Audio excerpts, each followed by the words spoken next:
From Paris, a special edition of Charlie Rose.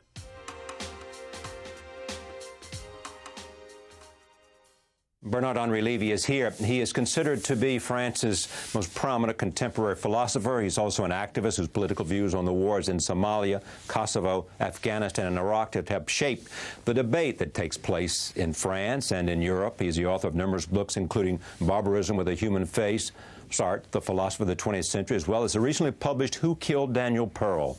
I am pleased to have him back on this broadcast as we are from Paris. Welcome. Well, thank you. Pleasure to have you here. There is much to talk about, but let me start with this. This book, which will be out hopefully in America in October. What was it about this awful assassination of this American journalist that made you know you had to go see about it, learn about it, find out about it? First of all, the very image of this murder. It is not every day that some people, some holy warriors, some jihadists take a Jewish American boy, cut his head and film it on a video. This is it was so obscene. It was so obscene, and it is not so frequent. For me, this image is as important for the beginning of this century as the World Trade Center destruction. This is the two images who shocked me the most in these last years: the Twin Towers and the murder of Daniel Pearl. Thousands of dead on one side, of course, one single dead on the other side, of course, but the obscenity, it is the two sides of the same obscenity. And as soon as I saw this image, I was in Afghanistan with President Karzai, with the companions of Massoud, former Commander Massoud, with me. Northern Alliance in Afghanistan. Yes, we saw this image together. And as soon as I saw it, I got that it was a very, very important event, going much further than the charming and great personality of Daniel Pearl himself. So what did you do? What I did, I went to Karachi immediately, and I tried to put my feet in the feet of Daniel Pearl. I tried to understand, to do the same path that he did. I tried to be exactly in his line, trying to understand what he understood, trying to go where he went, trying to smell the air he smelt, trying to find, for instance, the room of hotel where he first met his murderer, Hotel Akbar in Rawalpindi. Who had lured him there because they were going to take him to understand the shoe bomber. Exactly. He was supposed to be driven to Mr. Gilani, who is the master, the guru of the shoe bomber. And he met his murderer there. It was a place where the two characters met first time. I went there. I spent the night in this very room, in the very bed of this room, trying to understand what happened. And what I tried to do was to understand what he was discovering, what he was about to discover when he was kidnapped and murdered, on which track he was, on which affair he was, on which scoop he was. But that raises this question. Was it because he was close to finding something that no one wanted him to know that might have had consequences, or was he simply lured in because they knew and they wanted to kill, for example and other reasons, an American reporter? My idea, I did not know when I began this book, and it is, I wrote this book in a very careful, methodic way, step after step.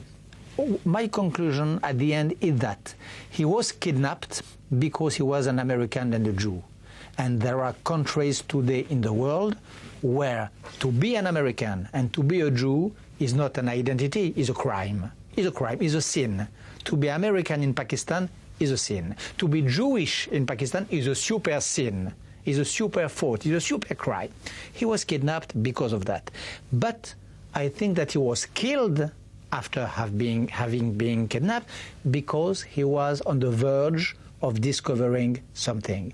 And I think I have rebuilt all that happened in these terrible 7 days of the custody between he and the jihadist.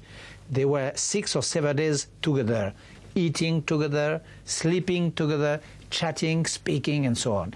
And I think that during these days they understood that he was inquiring on some points and on the verge of discovering something which was and which is today in Pakistan and in this area of the world in general forbidden. What is that?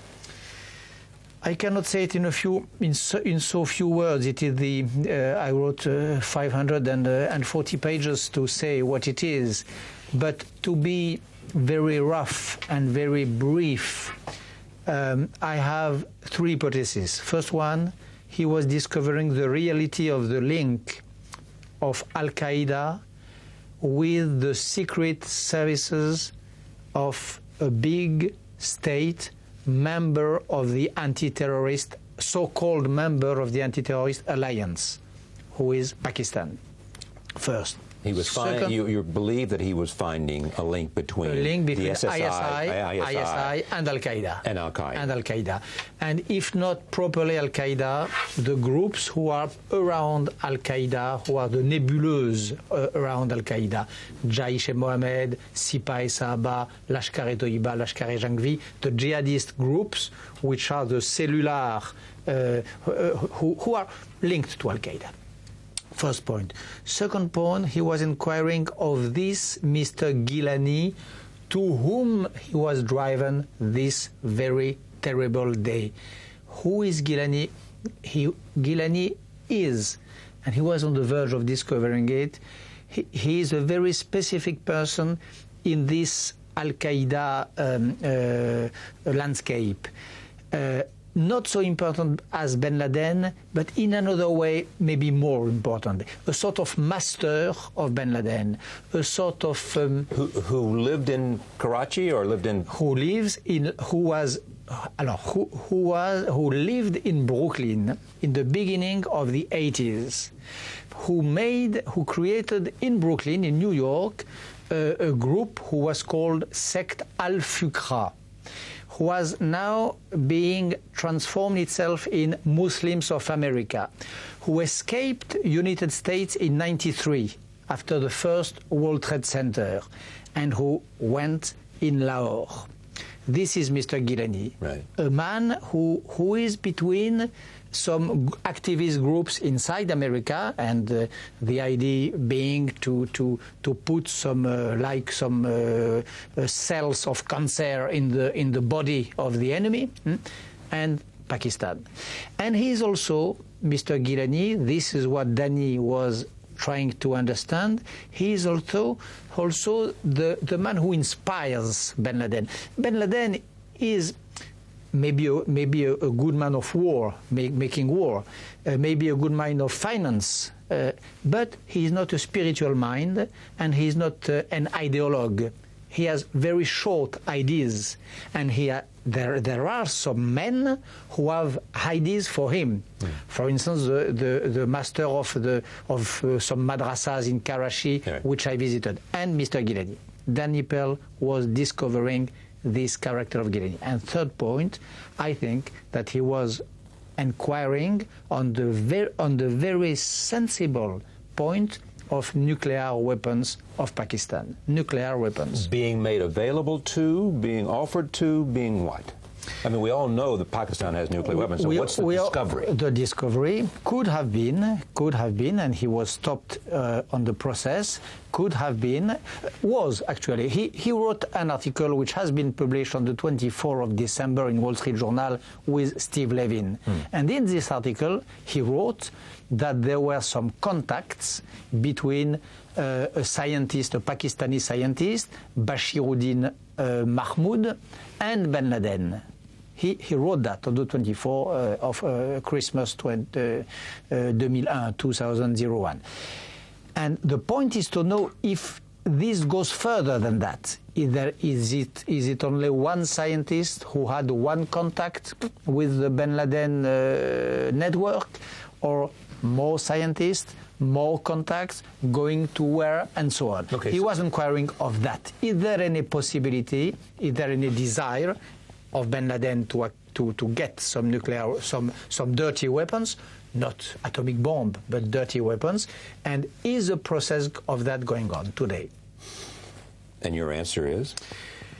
I have not answered. I think I went a little further, just because he is dead and I am not, and I am still alive. So I went a little. I made a few paces on the same road further, and I think that there are some contacts. I think that there are some laboratories at the border of Afghanistan and Pakistan, and there are some people working on that point on the side of Bin Laden.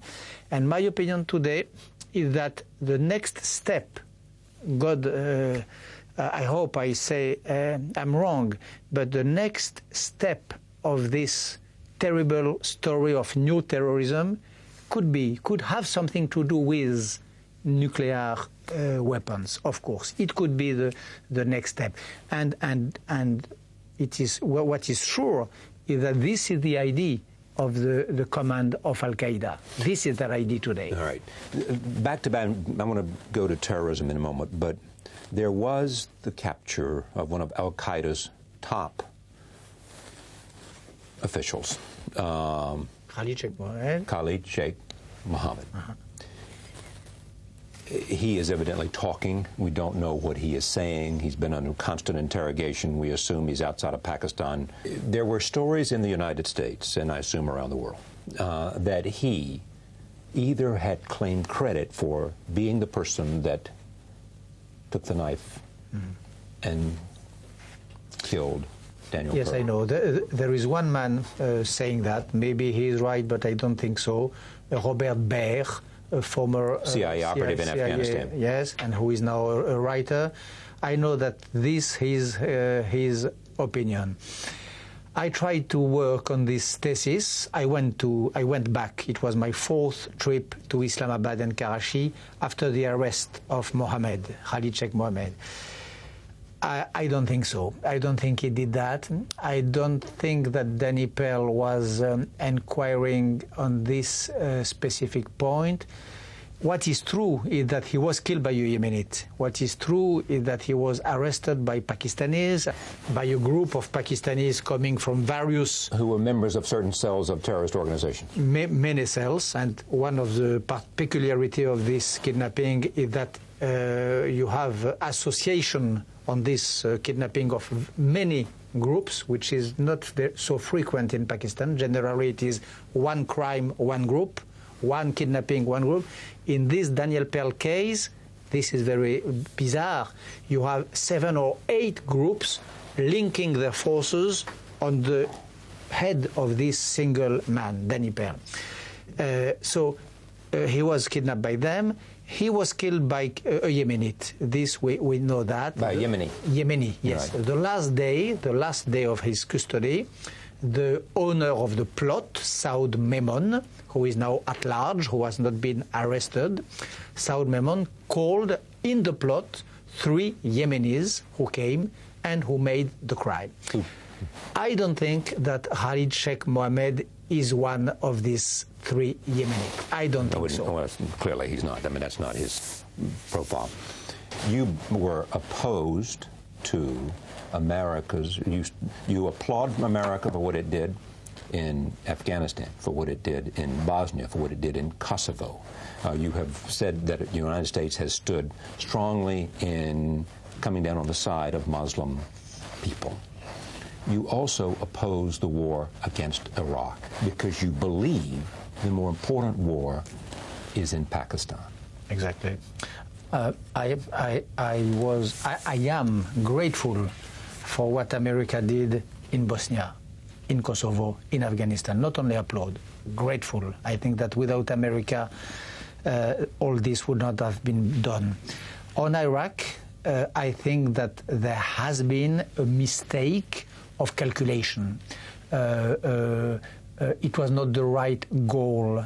It was not the right la bonne cible. But even though you came to Sarajevo and you went to a whole range of places you have gone to on behalf of what was being done to other human beings in terms of genocide, ethnic cleansing, you have been one who's prepared to go in at some risk and do something, try to do something, try to lend a voice. But look at the Iraqi people, of course. What I said about this Iraqi war from the beginning, from the very beginning, I said that it was a war moralement juste et politiquement erroné. Just right on a moral point of view and not on a political point of view. On a moral point of view, of course, to liberate a people, to kill a tyran, a despot, is always good. But I think that if you take the whole ground of the war against terrorism, which is our common aim, you cannot make war against Iraq and being allied to Pakistan. This is a real mistake. I hope that it is not such a big mistake as it was for the American to support in the beginning of the 80s or the 90s Talibans against Massoud, as it was to even before in the war against Soviet Union to support here or there. Yeah, well, what the United States, that's a whole other discussion. What the United States did was really, whatever they did in Afghanistan was just to drive the Russians out. They made friendships with everybody. I know. Bernard-Henri Lévy, this book is called, translated in the French, is Who Killed Daniel Pearl? Yes? Yeah. It is fascinating. It is getting lots of attention in France, soon to be in the fall in the United States. We'll continue in just a moment. Stay with us.